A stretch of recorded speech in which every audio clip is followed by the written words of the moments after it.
গো, শুনছো? ওই গো, আরে শুনতে পাচ্ছো আমার কথা? উঠে পড়ো, সকাল গড়িয়ে বেলা হতে চললো, উঠে পড়ো, এবার না হলে তো কাজের জন্য দেরি হয়ে যাবে। আরে কি হয়েছে বলো তো? আরে সকাল সকাল চেঁচাচ্ছ কেন? দেখতে পাচ্ছ তো যে সকাল থেকে বৃষ্টি পড়ছে। আজকে আর কাজে যেতে ভালো লাগছে না, আমাকে একটু ঘুমাতে দাও দেখি। হ্যাঁ, সে তো দেখতেই পাচ্ছি, সকাল থেকেই বৃষ্টি পড়ছে, কিন্তু তোমাকে কাজেও তো যেতে হবে। আবার ঘরেতে সেই রকম কিছু নেই, সামান্য বাজার আছে, ওটা দিয়ে আজ কোনো রকমে চলে যাবে। এই তো কদিন আগে বাজার করে নিয়ে এলাম, তা এক্ষুনি শেষ হয়ে গেল। তার শেষ হবে না? তুমি একদিন সামান্য পরিমাণে বাজার করে নিয়ে আসবে, আর সেটা কি সারা মাস ধরে চলতে পারে নাকি? আরে উঠে পড়ো, উঠে বাজারে যাও তো। দেখো গিন্নি, আজকে সকাল থেকে প্রচন্ড বৃষ্টি পড়ছে। আমি আজকে কাজেও যাব না আর বাজারও করতে যাব না, যা আছে ওদিক দিয়ে আজকে চালিয়ে নাও আর কি। কালকে সকাল সকাল উঠে বাজারে যাব। আমাকে এখন বিরক্ত করো না, ঘুমাতে দাও, ভালো লাগে না।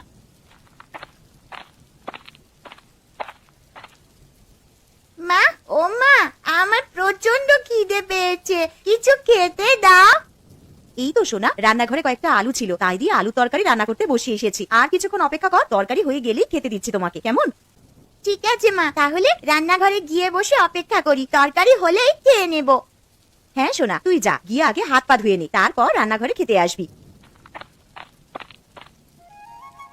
মালতীমা, ও মালতীমা, বাড়িতে আছিস? একবার বাইরে আয়। হ্যাঁ মালতীমা, একবার বাইরে বেরিয়ে আয় তো। আরে এটা তো বাবা মার মতন গলার আওয়াজ মনে হচ্ছে, যাই একবার বাইরে গিয়ে দেখি।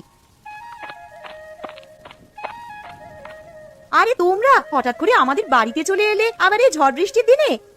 হ্যাঁ রে মা, চলি এলাম এই বৃষ্টির দিনে। বাড়িতে বসে বসে আর ভালো লাগছিল না, তাছাড়া আবার সকাল থেকে বৃষ্টি পড়ছে। তোর মাকে বললাম যে মেয়ের বাড়ি থেকে ঘুরে আসবে, তোর মা একেবারেই রাজি হয়ে গেল, তাই চলে এলাম। সে তোমরা বেশ ভালোই কাজ করেছো আমাদের বাড়িতে চলে এসে। তা বলো, তোমরা কেমন আছো? শরীর টরীর ভালো আছে তো? কেমন আর থাকবো রে মা, ঠাকুরের অশেষ কৃপায় বেশ ভালো রকমই দিন কেটে যাচ্ছে। তা তোরা কেমন আছিস বল? আমরা খুব ভালো আছি মা। আরে দাদুন, দিদুন, তোমরা কেমন আছো? দিদি ভাই, খুব ভালো আছি। আর এই নাও, তোমার জন্য মিষ্টি নিয়ে এসেছি। আহ বাবা, তোমরা আবার এসব আনতে গেলে কেন? জানো তো তোমার নাতনি কেমন মিষ্টি পেলে আর কিছু চায় না, আর এত মিষ্টি খেলে শরীর খারাপ করবে তো। তা আনবো না? আমার 5টা নয়, 10টা নয়, একটা মাত্র নাতনি, তার জন্য তো এতটুকু করতেই পারি। আর কটা হাঁস এনেছি, আর এই থলের মধ্যে কিছু জিনিস আছে, ঘরে নিয়ে চলো। ও মা, তোমরা আবার হাঁস আনতে গেলে কেন গো? কেন রে, বিয়ের আগে তুই তো হাঁস পুষতে ভালোবাসতিস, তাই নিয়ে এলাম। ঠিক আছে ঠিক আছে, পরে কথা বলবো, তোমরা এখন ঘরে চলো, বাইরে প্রচন্ড বৃষ্টি পড়ছে।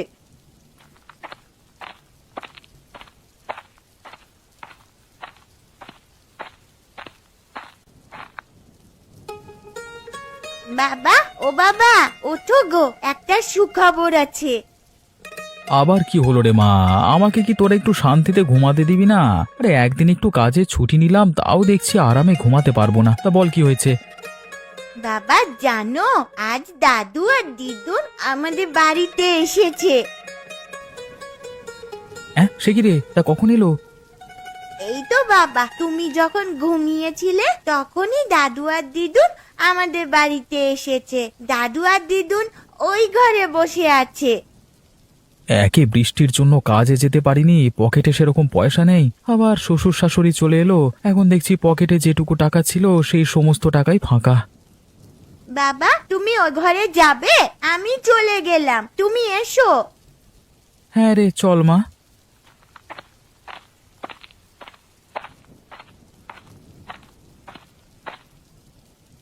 আরে এই তো জামাই চলে এসেছে। তা বাবা মা আপনারা কেমন আছেন বলুন? আর আসতে কোনো অসুবিধা হয়নি তো? না না জামাই বাবা, সেরকম কোনো অসুবিধা হয়নি।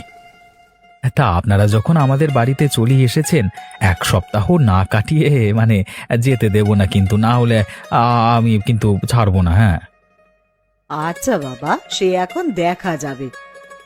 না মা, দেখা যাবে বললে তো হবে না, জামাই যখন একবার বলেছে তখন তোমাদেরকে এই কথা রাখতেই হবে। আর কি গো, শুনছো?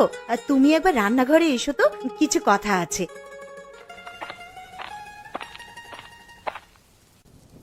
যাও, তোমার শ্বশুর শাশুড়ি এসেছে, তাদের জন্য দোকান থেকে কিছু বাজার করে নিয়ে এসো। বাড়িতে তো সেরকম ভালো মন্দ কিছুই নেই। আচ্ছা গিন্নি, তুমি তো জানো আমার পকেটের অবস্থা, 2 দিন ধরে কাজে যাইনি, এখন তুমি কি করে বলছো যে ভালো মন্দ বাজার করে নিয়ে আসতে? দেখো, আমি অত শত কিছু জানতে চাই না, তুমি ভালো মন্দ কিছু বাজার করে নিয়ে আসবে, ব্যাস।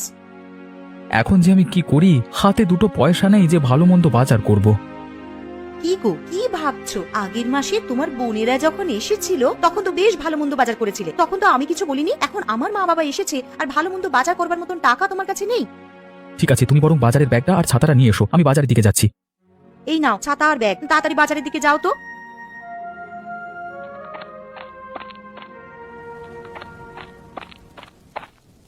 আরে মালতী, জামাইকে দেখলাম হাতে ব্যাগ নিয়ে মাথায় ছাতা দিয়ে বাজারের দিকে যাচ্ছে। তুই এই বৃষ্টির দিনে ওকে বাজারে কেন পাঠালি রে? মা, আমি পাঠাইনি, তোমার জামাই বললো এতদিন পর আমার বাড়িতে শ্বশুর শাশুড়ি এসেছে আর কিছু ভালো মন্দ খাওয়াবো না, তাই তো হাতে ব্যাগ নিয়ে আর মাথায় ছাতা দিয়ে বাজারের দিকে গেল। আরে দূর থেকে কে ছাতা মাথায় দিয়ে আসছে এত বৃষ্টির মধ্যে? মনে হচ্ছে তো দীপক। আরে প্রশান্ত, তুই কোথায় গেছিলিস এত বৃষ্টির মধ্যে? এই যে দেখ না দীপক, বাড়িতে কুটুম এসেছে, তার জন্য বাজারে এসেছিলাম মাছ কিনতে, কিন্তু কাঁচা সবজি বাদে কিছুই বাজারে পেলাম না। তুমি ঠিক বলছো প্রশান্ত। আরে আমার বাড়িতে তো শ্বশুর শাশুড়ি এসেছে, আমার বউ আমাকে পাঠালো কিছু ভালো মন্দ বাজার করবার জন্য। হ্যাঁ, তুমি বলছো কাঁচা সবজি বাদে আর কিছু নেই বাজারে? হ্যাঁ রে দীপক, আমি ঠিকই বলছি। আরে তোর পিসিমার বাড়ি আমাদের পাশেই তো, ওনার খুবই শরীর খারাপ, তুই আবার গিয়ে দেখে আয়, বুঝলি? আরে প্রশান্ত, আমিও শুনেছি পিসিমার শরীরটা খারাপ, দেখতে যাবো যাবো করে আর যাওয়া হয়নি, মানে যেতে হবে বুঝলি।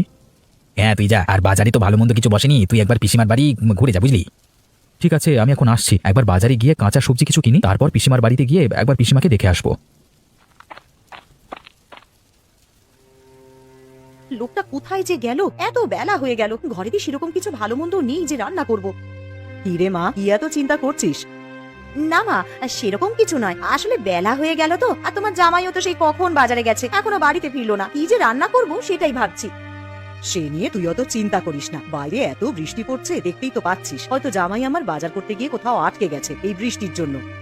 মা, তোমার জামাইকে আমি ভালো করেই জানি, দেখো গিয়ে হয়তো চায়ের দোকানে বসে বন্ধুদের সাথে আড্ডা দিচ্ছে। তাহলে মা, আজকে কি রান্না করব? বাড়িতে যা আছে তাই দিয়ে কিছু কর না একটা। বাড়িতে চাল ডাল আর আলু ছাড়া আর তো সেরকম কিছুই নেই। একটু ঝাল মশলা থাকলে, তুমি যে কটা হাঁস এনেছিলে তার মধ্যে থেকে একটা হাঁস রান্না করে খেতাম, কিন্তু সেই সমস্ত মশলাই তো নেই। এসব কথা ছাড় মা, তুই এখন যা আছে ওইগুলো দিয়েই দুপুরের জন্য কিছু একটা রান্না কর। আচ্ছা মা, ঠিক আছে, তুমি বরং বসার ঘরে গিয়ে একটু বিশ্রাম নাও, আমার রান্না হয়ে গেলেই তোমাদেরকে ডাকবো খাওয়ার জন্য। শম্পা বৌদি, আরে ও শম্পা বৌদি, শুনতে পাচ্ছ? বাড়িতে আছো তোমরা? কে? আরে দীপক নাকি? এসো এসো, ঘরে এসো। শুনলাম নাকি পিসিমার শরীরটা খুবই খারাপ। হ্যাঁ গো দীপক, পিসিমার খুবই শরীর খারাপ। তা পিসিমা কোথায়, দেখতে পাচ্ছি না যে? ওই তো পাশের ঘরে শুয়ে আছে, আসো পিসিমাকে একবার দেখবে এসো।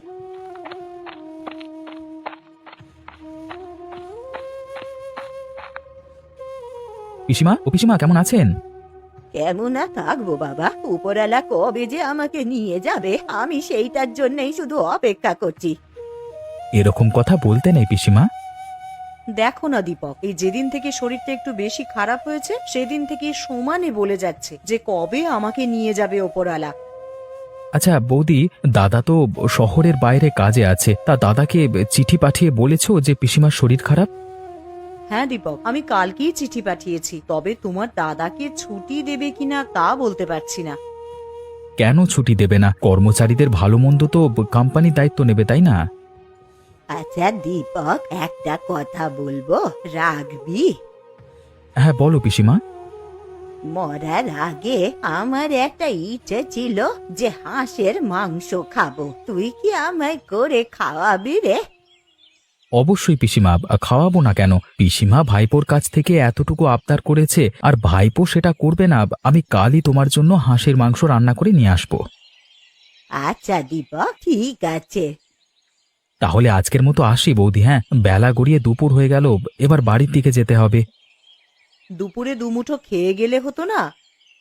না গো বৌদি, বাড়িতে আমার শ্বশুর শাশুড়ি, আমার বউ সবাই মিলে আমার জন্য অপেক্ষা করছে। আমি আজকের মতো আসছি, হ্যাঁ, আবার পরে একদিন এসে খাবো।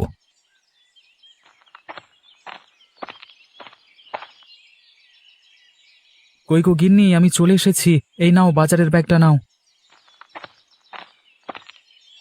এই যে মহারাজের আসার সময় হলো এতক্ষণে, তা বলি বাড়িতে কি রান্না হবে সে বিষয়ে আপনার কিছু হুঁশ ছিল? আরে গিন্নি, রাগ করছো কেন? আমি একবার পিসিমার বাড়িতে গেছিলাম। তা পিসিমার বাড়িতে হঠাৎ গেলে কেন?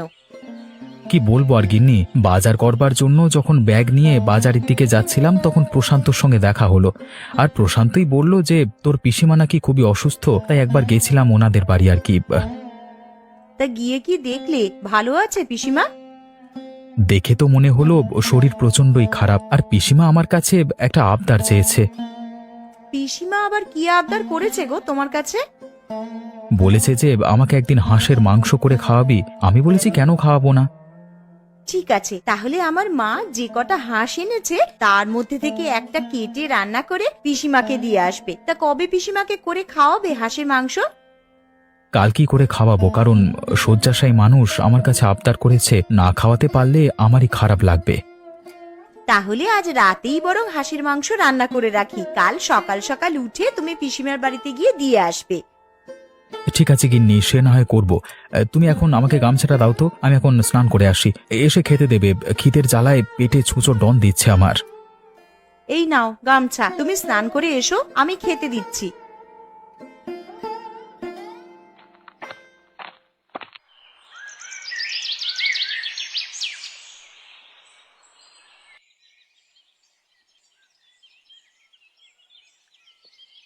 গিন্নি, তোমার মা আর বাবার খাওয়া হয়ে গেছে তো?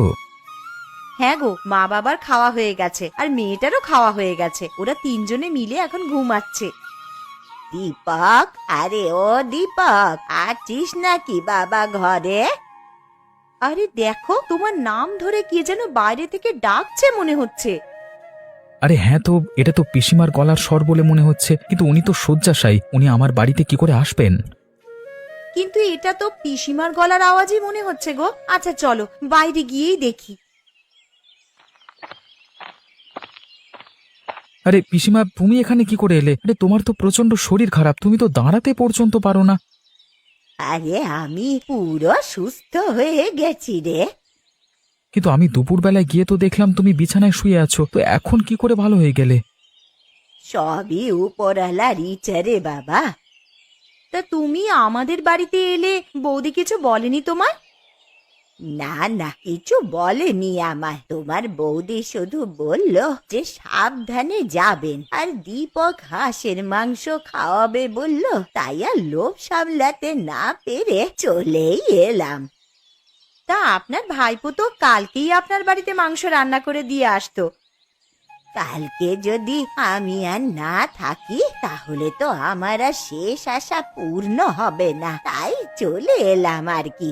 আর এসেছি যখন, আমি নিজের হাতেই তোমাদেরকে রান্না করে খাওয়াবো।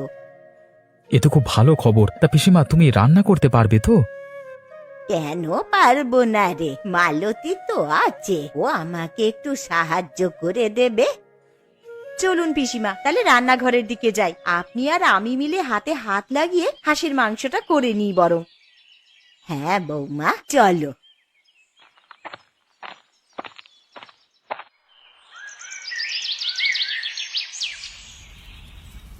তাহলে হাঁসের মাংস তো রান্না হচ্ছেই, তা তার সাথে খাওয়ার জন্যে কি করা হবে বৌমা?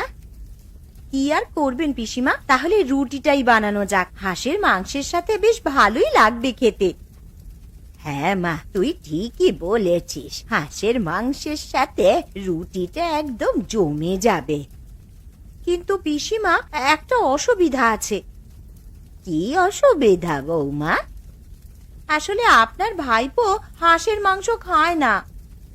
কে খায় আর কে না খায় সে দেখাই যাবে খেতে বসে। এখন রান্নাটা আগে করে নি। আরে বেয়ান, রান্নাটা যা করেছেন না, গন্ধেতেই তো অর্ধেক পেট ভর্তি হয়ে গেল। আমার এদিকে রুটি করা হয়ে গেছে। ও পিসিমা, আপনার কত দূর? আমারও এইদিকে প্রায় হয়েই এসেছে। বৌমা, তুমি বরং ওদেরকে নিয়ে গিয়ে খেতে বসাও, আমি খাবারগুলো নিয়ে যাচ্ছি। ঠিক আছে পিসিমা, তবে সাবধানে। তিনি আমার জন্য আলাদা করে কিছু তরকারি করনি?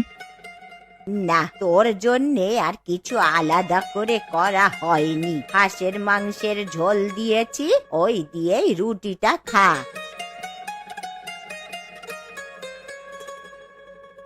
এ কি পিসিমা, এ তো দেখছি হাঁসের মাংসের প্রচুর স্বাদ। আমি আগে জানলে এই মাংস ছাড়া আর কিছুই খেতাম না। সত্যি পিসিমা, তোমার হাতে জাদু আছে বলতে হবে। বলেছিলাম না বৌমা, কে খায় আর খায় না সেটা তুমি দেখে নেবে। সত্যি পিসিমা, আপনার হাতে জাদু আছে। যে কিনা হাঁসের মাংস ছুঁয়েই দেখতো না, তার কিনা এখন হাঁসের মাংস ছাড়া আর কিছুই খেতে ভালো লাগছে না। তাহলে পিসিমা, এখন তো রাত হয়ে গেছে, আর এখন বাড়িও যেতে পারবে না, কালকে সকালেই যেও। ঠিক আছে বাছা, আজ তোদের বাড়িতে থেকে কাল সকাল সকাল আমি বাড়ি চলে যাব।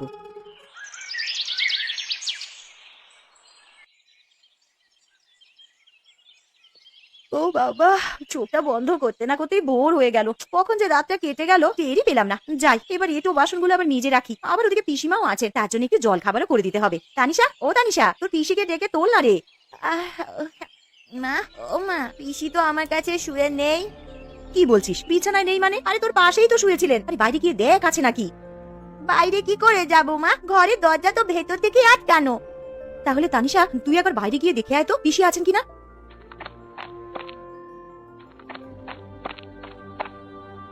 মা, পুকুর ঘাট আমবাগান সবই তো দেখে এলাম, কই পিসিকে তো দেখতে পেলাম না। কি গো, শুনছো? আরে কই গো, তাড়াতাড়ি ওঠো, পিসি কোথায় যেন চলে গেছে, ঘরে নেই। তুমি কি একটু দেখো না। চলে গেছে মানে? কোথায় আবার যাবে? ঘরের দরজা তো ভেতর থেকেই বন্ধ ছিল, পিসি দরজা দিয়ে বের হবে কি করে? এ কি সর্বনাশ হলো আমার। কই গো, তুমি একবার পিসিমাদের বাড়িতে গিয়ে দেখে এসো না, উনি বাড়ি চলে গেছেন কিনা। হ্যাঁ, তুমি ঠিকই বলেছো, আমি একবার পিসির বাড়িতে গিয়ে দেখে আসি। আরে দূর থেকে ওটা কে যেন এদিকে আসছে, দেখে তো মনে হচ্ছে প্রশান্ত। যাই, একটু সামনে গিয়ে দেখি। আরে প্রশান্ত, তুই এখানে কি করছিস? আর এত ছোটাছুটি করে কোথায় যাচ্ছিস? এই তো দীপক, তোদের বাড়িতে যাচ্ছিলাম ছোটাছুটি করে। কেন রে প্রশান্ত, কি হয়েছে? আমাদের বাড়িতে আবার ছোটাছুটি করে যাবার কি আছে? আর তুই এত হাঁপাচ্ছিস কেন? দেখ না দীপক, কালকে বিকেলে তো পিসমা মারা গেছে। এ কি বলছিস তুই প্রশান্ত? এমনটা হতেই পারে না। এমনটাই হয়েছে দীপক, তোর যদি বিশ্বাস না হয় তুই একবার পিসিমার বাড়িতে গিয়ে দেখ না। ঠিক আছে প্রশান্ত, আমার এখন তাড়া আছে, তাহলে তুই যা গিয়ে আমার বাড়িতে খবর দে, আমি পিসিমার বাড়িতে যাচ্ছি। ঠিক আছে দীপক, তুই যা, আমি তোর বাড়ি থেকে যাচ্ছি। এ কি, বাড়ির সামনে এত ভিড় কেন? তাহলে প্রশান্ত যেটা বলেছে সেটা কি সত্যি? বৌদি, ও বৌদি, পিসিমার এমন অবস্থা হলো কি করে? দেখো না দীপক, কাল সন্ধ্যায় তোমার পিসিমা মারা যান। তোমাকে যে একটিবার সংবাদ দিব, বাড়িতে তো কেউই নেই, কাকে পাঠাবো বলো তোমার কাছে? কালকে সন্ধে মারা গেছে বৌদি, তুমি ঠিক বলছো তো? হ্যাঁ গো দীপক, সন্ধেবেলায় মা চোখ বুঝলেন, দুপুরবেলা একটু সুস্থ হয়েছিলেন বটে, উঠে বসলেন আর বললেন তোমাদেরকে নিজের হাতে হাঁসের মাংস রান্না করে খাওয়াবে। কে জানতো বলো, জীবনবাতি নিভে যাওয়ার আগে একবার জ্বলে উঠেছিল। আর আজকে সকাল হতেই তোমার বন্ধু প্রশান্তকে বললাম যে একবার দীপকদের বাড়িতে গিয়ে খবর দিয়ে এসো। যদি সন্ধেবেলাতেই পিসিমা মারা যায়, তাহলে কালকে আমাদের বাড়িতে পিসি হাঁসের মাংস খেতে যায়নি, তাহলে কে গেছিল? হয়তো পিসিমার আত্মা তার